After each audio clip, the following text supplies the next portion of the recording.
Rama, gdzie jedziemy? No fajnie jak nagrywasz. Aha, nagrywasz.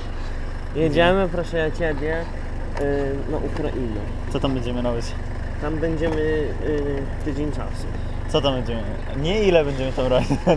Nie odpowiadaj jak polski polityk. Daj klamę, ja to schowam. Tu jest niebezpieczne. Będziemy tydzień kopać się w błocie.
Tak, jedziemy już w Italii.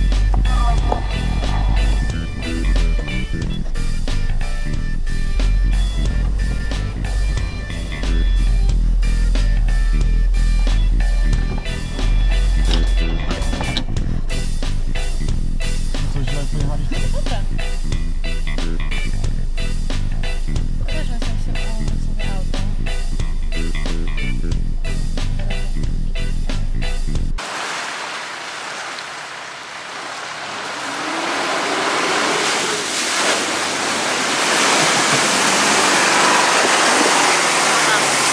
Co?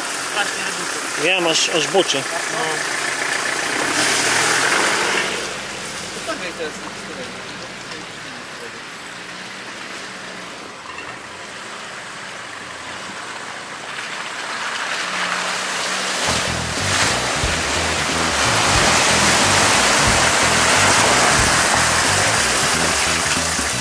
Nawet z tyłu umyli.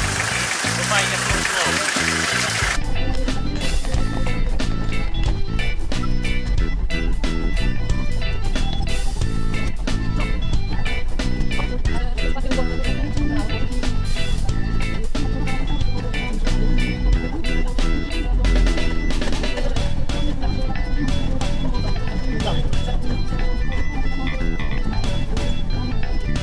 Gdzie?